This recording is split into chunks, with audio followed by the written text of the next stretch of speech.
Simple analysis ആണ്. Only support and resistance മാത്രമാണ് ഞാൻ ഇതിനകത്ത് പ്രിഫർ ചെയ്യുന്നത്. ഇൻഡിക്കേറ്റർ വെച്ച് നിങ്ങൾക്ക് സപ്പോർട്ട് ആൻഡ് റെസിസ്റ്റൻസ് കണ്ടുപിടിക്കാവുന്നതാണ്. വളരെ സിമ്പിൾ ആണ്. ഇതിൽ ഞാനിപ്പോൾ യൂസ് ചെയ്യുന്നത് ഇൻഡിക്കേറ്റർ എന്ന് പറഞ്ഞാൽ പിവറ്റ് സ്റ്റാൻഡേർഡ് വെച്ചാണ് ഞാൻ ഇതിനകത്ത് സപ്പോർട്ട് ആൻഡ് റെസിസ്റ്റൻസ് എല്ലാം മെയിൻറ്റെയിൻ ചെയ്യാറുള്ളത്. ആ ഒരു കൺസെപ്റ്റ്, അതുപോലെ തന്നെ മാർക്കറ്റിന്റെ മൂവ്മെന്റ്സ്, അതുപോലെ തന്നെ ക്യാൻഡിൽ സ്റ്റിക്കിന്റെ പാറ്റേൺ എങ്ങനെയാണ് ഇരിക്കുന്നത്, എവിടെ വെച്ച് എത്രയൊക്കെ ക്ലോസിങ്, അതുപോലെ തന്നെ മാർക്കറ്റ് എവിടെ സ്ട്രഗിൾ ചെയ്തു, ചെറിയ ടൈം ഫ്രെയിമിൽ അതൊക്കെ നമ്മൾ ചെക്ക് ചെയ്യും. അതുപോലെ തന്നെ മേജർ ടൈം ഫ്രെയിമിലാണ് സപ്പോർട്ട് ആൻഡ് റെസിസ്റ്റൻസ് വളരെ ഇമ്പോർട്ടൻ്റ് ആയിട്ട് നോക്കേണ്ടതും അതുപോലെ അത് മാർക്ക് ചെയ്ത് നമ്മൾ ട്രേഡിന് ട്രൈ ചെയ്തത്. ഓക്കെ, അപ്പോൾ ഇതിപ്പോൾ നിഫ്റ്റിയുടെ ഡേ ചാർട്ടാണ് ഈ കാണുന്നത്. ഇതിൽ നിങ്ങൾക്ക് പിവറ്റിന്റെ ചാർട്ട് ഞാൻ പ്ലോട്ട് ചെയ്തിട്ടുണ്ട്, അതുപോലെ തന്നെ ഇൻഡിക്കേറ്റർ ചെയ്തിട്ടുണ്ട്. അതുപോലെ തന്നെ ഞാൻ അതിനുശേഷം മാർക്കറ്റ് മൂവ്മെന്റ്സ് മനസ്സിലാക്കി അതിനുശേഷം ഞാൻ കുറച്ച് മേജർ ആൻഡ് സപ്പോർട്ട് ലെവൽസുകൾ ഇതിനകത്ത് മെൻഷൻ ചെയ്തിട്ടുണ്ട്. അതിൽ മേജർ ആയിട്ടുള്ള സപ്പോർട്ട് ആൻഡ് റെസിസ്റ്റൻസ് ഇതിനകത്ത് കൊടുത്തിരിക്കുന്നത് ഡൗൺ ട്രെൻഡിലേക്കുള്ളത് 25,050 തൊട്ട് 25,000 വരെയുള്ള ഒരു റേഞ്ചിലാണ്. ഒരു എക്സാക്ട് ഒരു പോയിന്റ് ഇതിനകത്ത് നമുക്ക് പറയാൻ പറ്റത്തില്ല. നമ്മൾ ഒരു റേഞ്ച് മാർക്ക് ചെയ്ത് നമുക്ക് സപ്പോർട്ട് ആൻഡ് റെസിസ്റ്റൻസ് എപ്പോഴും ട്രേഡ് ചെയ്യാൻ പറ്റത്തുള്ളൂ. അതുപോലെ തന്നെ അപ്പ് സൈഡിലേക്ക് നോക്കുവാണെങ്കിൽ മേജർ ലെവൽ എന്ന് പറയുന്നത് 25,680 തൊട്ട് 25,600 വരെയുള്ള റേഞ്ചാണ്. അപ്പം ഈ ഒരു ഹൈ ഏറ്റവും അപ്പ് സൈഡിലുള്ള ഒരു റേഞ്ചും അതുപോലെ ഡൗൺ ട്രെൻഡിലേക്കുള്ള മാർക്കറ്റിന്റെ ഒരു റേഞ്ചും മനസ്സിലാക്കി വേണം നമ്മൾ ഡേ ടൈമിൽ അല്ലെങ്കിൽ ഷോർട്ട് ടൈം ടൈമിൽ ഒരു ട്രേഡ് എടുക്കാൻ വേണ്ടി ശ്രമിക്കാവും. അപ്പോൾ നമുക്ക് ഈ ചാർട്ട് ഒരു 5 മിനിറ്റ്സിലേക്ക് കൺവേർട്ട് ചെയ്യുമ്പോൾ നിങ്ങൾക്ക് വളരെ കുറച്ചുകൂടെ ക്ലിയർ ആയിരിക്കും ആ ഒരു മൂവ്മെന്റ്സ്. ഇതിൽ ഇന്നത്തെ ചാർട്ടിലേക്ക് നിങ്ങൾക്ക് നോക്കുകയാണെങ്കിൽ R2 അതുപോലെ തന്നെ S1 ആ റേഞ്ചിൽ നിന്ന് സപ്പോർട്ട് പോയിട്ട് R2ൽ ചെന്ന് റിജക്ഷൻ എടുത്താണ് മാർക്കറ്റ് ഇന്ന് മൊത്തം റൈഡ് ചെയ്തിരിക്കുന്നത്. അപ്പോൾ അത്രയെന്ന് പറയുമ്പോൾ തന്നെ ആ ഒരു റേഞ്ച് എന്ന് പറയുന്നത് 25,050 തൊട്ട് അതുപോലെ തന്നെ 25,200 റേഞ്ച് വരെയാണ് മാർക്കറ്റ് അപ്പ് സൈഡിൽ മൂവ് ചെയ്തിട്ട് അവിടെ ഒരു കൺസൾട്ടേഷൻ ഫീൽ ചെയ്ത് സൈഡ് വൈസ് ആയിട്ടും ഇന്നത്തെ ഒരു ട്രെൻഡിങ് മാർക്കറ്റായിട്ട് മൂവ് ചെയ്തിരിക്കുന്നത്. അപ്പോൾ ഈ ഒരു ഇൻഡിക്കേറ്റർ നമ്മൾ മാറ്റി കഴിഞ്ഞാൽ നമുക്ക് അടുത്തത് മനസ്സിലാക്കാൻ സാധിക്കുന്ന ഒരു support and resistance levels mark ചെയ്തിരിക്കുന്നതിനകത്ത് നിങ്ങൾക്ക് മനസ്സിലാക്കാം. നാളെ ഒരു ട്രേഡ് ചെയ്യാൻ വേണ്ടി ഈ ഒരു സപ്പോർട്ട് ലെവലിൽ നിന്ന് മാർക്കറ്റ് അപ്പ് സൈഡിലേക്ക് പോയിരിക്കുകയാണ് കുറച്ചു നേരം. അതായത് അറൗണ്ട് സമയം നോക്കുവാണെങ്കിൽ ഇന്നത്തെ ഒരു 3 മണി ആ റേഞ്ച് കഴിഞ്ഞാൽ പിന്നെ ഒരു ഹാഫ് ആൻ അവർ ഒരു അപ്പ് സൈഡ് മൂവിലേക്കാണ് മാർക്കറ്റ് മൂവ് ചെയ്തിരിക്കുന്നത്. അത് വന്ന് നിൽക്കുന്നത് 25,225 ആ റേഞ്ചിലേക്കാണ്. അപ്പൊ ഇവിടുന്ന് ഈ അപ്പ് സൈഡിലേക്കുള്ള ഈ ഒരു റേഞ്ച് മാത്രമായിരിക്കും നാളെ ഒരു റെസിസ്റ്റന്റ് ആയിട്ട് ഫേസ് ചെയ്യാൻ പറ്റുക.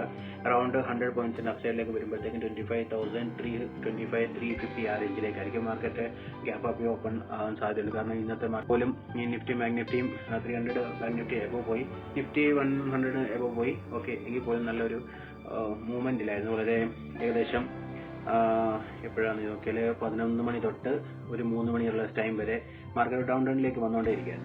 വളരെ സ്ലോ ആയിട്ടാണ് മാർക്കറ്റ് മൂവ് ചെയ്തത്. അപ്പോൾ അവിടെ നിന്നും അപ്പ് സൈഡ് മൂവ്മെന്റ് കിട്ടിയത് വളരെ താമസിച്ചാണ്. അപ്പോൾ ആ ഒരു ഇത് വെച്ചിട്ട് നമുക്ക് ഈ റേഞ്ചിലേക്കായിരിക്കും മാർക്കറ്റ് നാളെ മൂവ് ചെയ്യുക. അതുപോലെ തന്നെ ഫസ്റ്റ് സപ്പോർട്ട് ലെവൽ വരുന്നത് നോക്കുകയാണെങ്കിൽ നമുക്ക് 25,150 തൊട്ട് 25,100 വരെയുള്ള റേഞ്ചിലേക്ക് ഒരു സപ്പോർട്ട് കൂടെ ആക്ട് ചെയ്യാൻ സാധ്യതയുണ്ട്. അപ്പൊ ഈ ഒരു റേഞ്ചിൽ നിങ്ങൾക്ക് മാർക്കറ്റ് നോക്കാവുന്നതാണ്. അതുപോലെ തന്നെ ഇതിനകത്ത് ഈ മാർക്ക് ചെയ്തിരിക്കുന്ന സപ്പോർട്ട് റെസിസ്റ്റൻസ് എന്ന് പറയുന്ന ഒരു ഗ്യാപ്പ് ലെവലാണ്. ഇവിടെയും ഫില്ല് ചെയ്യാൻ സാധ്യതയുണ്ട്. അതിനുശേഷം മാർക്കറ്റ് വൺ സൈഡ് ഒന്നുകൂടെ ഡൗൺ ട്രെൻഡ് വന്ന ശേഷം പിന്നീട് അപ്പ് സൈഡിലേക്ക് പോകാൻ സാധിക്കുന്നതാണ്. അപ്പം ഇത് ജസ്റ്റ് എഡ്യൂക്കേഷൻ പർപ്പസ് വീഡിയോ ആണ്, നിങ്ങൾ അനലൈസ് ചെയ്തിട്ട് വേണം ട്രേഡ് ചെയ്യാൻ വേണ്ടി. അപ്പോൾ ബാങ്ക് നിഫ്റ്റിയുടെ ഡേ ചാർട്ടാണ് കാണിച്ചിരിക്കുന്നത്. അതിനകത്ത് നമ്മൾക്ക് ഒരു അപ്പ് ആൻഡ് ഡൗൺ മൂവ്മെന്റ്സ് വന്നിരിക്കുകയാണ്. നിങ്ങൾക്ക് ഇതിനകത്ത് മനസ്സിലാവും ഈ ഒരു പോയിന്റ്. ഇതിൽ നിന്ന് നമുക്ക് വ്യക്തമായി ഒരു ട്രെൻഡ് തന്നെ നമുക്ക് മനസ്സിലാക്കാൻ സാധിക്കുന്നുണ്ട്. ഒരു അപ്പ് ട്രെൻഡിലേക്കാണ് മാർക്കറ്റ് പോയിക്കൊണ്ടിരിക്കുന്നത്. ഈ ഒരു മൂവ്മെന്റ്സ് ഡൗൺ ട്രെൻഡിലേക്ക് വന്ന് ഇനി അപ്പ് സൈഡിലേക്ക് പോകാൻ സാധ്യതയുണ്ട്. ഇങ്ങനെ നമുക്ക് നോക്കുകയാണെങ്കിൽ അത് പക്ഷേ കാണിച്ചിരിക്കുന്നത് ഇവിടെ നിന്ന് നമുക്ക് നോക്കുകയാണെങ്കിൽ മേജർ സപ്പോർട്ടുകളൊക്കെ ആയിരുന്നു. അവിടെ നിന്നൊക്കെ മാർക്കറ്റ് അപ്പ് സൈഡിലേക്ക് പോയിരിക്കുകയാണ്. ഇവിടെ ഒരു റേഞ്ചിലേക്ക് സപ്പോർട്ട് എടുത്ത് വന്നിരിക്കുകയാണ്.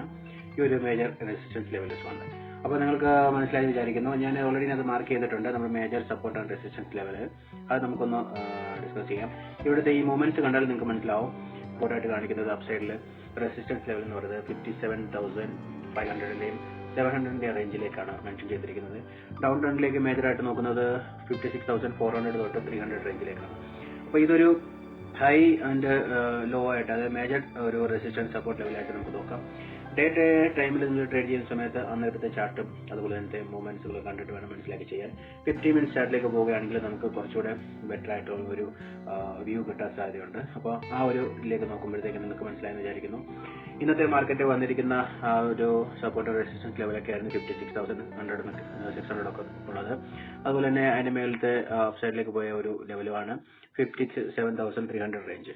അപ്പം ഒരു ഇൻട്രാഡേ ചെയ്യുന്ന സമയത്ത് 5 മിനിറ്റ് ചാർട്ടിൽ 50 മിനിറ്റ് ചാർട്ടിലുള്ള സപ്പോർട്ട് റെസിസ്റ്റൻസ് വെച്ച് ചെയ്യണം. അതുപോലെ മാർക്കറ്റ് ഏകദേശം 5-6 മണിക്കൂർ മാത്രമേ ഉള്ളൂ ഇന്ത്യൻ മാർക്കറ്റ്. അപ്പോൾ ആ ഒരു മൂവ്മെന്റ്സ് 24 hours ഒക്കെ വരുവാണെങ്കിൽ വളരെ ഡിഫിക്കൽട്ട് ആണ് ചെയ്യാൻ. പക്ഷേ നമുക്ക് ഇന്ത്യൻ മാർക്കറ്റിൽ 6 hours മൂവ്മെന്റ്സ് ഒക്കെ ക്യാച്ച് ചെയ്യാൻ വേണ്ടി വളരെ സിമ്പിൾ ആയിട്ട് പറ്റുന്നതാണ്. ചില ഇൻഡിക്കേറ്റേഴ്സ് ഒക്കെ ഉപയോഗിച്ചും പ്രൈസ് ആക്ഷൻ ഉപയോഗിച്ചും നിങ്ങൾക്ക് സപ്പോർട്ട് റെസിസ്റ്റൻസ് ലെവലുകൾ മെൻഷൻ ചെയ്തൊക്കെ നിങ്ങൾക്ക് ട്രേഡ് ചെയ്യാൻ പറ്റുന്നതാണ്. അപ്പം ഞാൻ നാളത്തേക്കിന് വേണ്ടി മെൻഷൻ ചെയ്ത് വെച്ചിരിക്കുന്ന ഒരു റെസിസ്റ്റൻസ് ലെവൽ എന്ന് പറഞ്ഞാൽ ഇമ്മീഡിയറ്റ് റെസിസ്റ്റൻസ് ലെവൽ എന്ന് പറഞ്ഞാൽ 57,300 തൊട്ട് ഒരു 57,350 ആ റേഞ്ച് വരെയും ഉള്ള ഒരു റെസിസ്റ്റൻസ് ലെവലും അതിനുശേഷം ആകുവാണെങ്കിൽ മേജർ റെസിസ്റ്റന്റ് ആണ് ഫസ്റ്റ് ആക്കി അത് 57,500 വരെ. അപ്പോൾ അതുപോലെ തന്നെ ഡൗൺ ട്രെൻഡിലേക്ക് നോക്കുകയാണെങ്കിൽ സപ്പോർട്ടായിട്ട് ആക്ട് ചെയ്യുന്നത് 56,600 തൊട്ട് 650 ആ റേഞ്ചിലായിരിക്കും ഡൗൺ ട്രെൻഡിലേക്കുള്ള ഒരു സപ്പോർട്ട് ലെവൽ ആക്ട് ചെയ്യുന്നത്. ഇവിടെ ഇന്നത്തെ ട്രേഡിൽ നോക്കുകയാണെങ്കിൽ തന്നെ നമുക്ക് ഒരു ട്രെൻഡ് ലൈൻ ഒക്കെ മാർക്ക് ചെയ്ത് ട്രേഡ് ചെയ്യുന്ന വ്യക്തികൾക്ക് ഈ ഒരു ട്രെൻഡ് ലൈൻ ബ്രേക്ക് ആയ സമയത്ത് ട്രേഡ് എടുക്കാനൊക്കെ സാധിച്ചിട്ടുണ്ടാവും.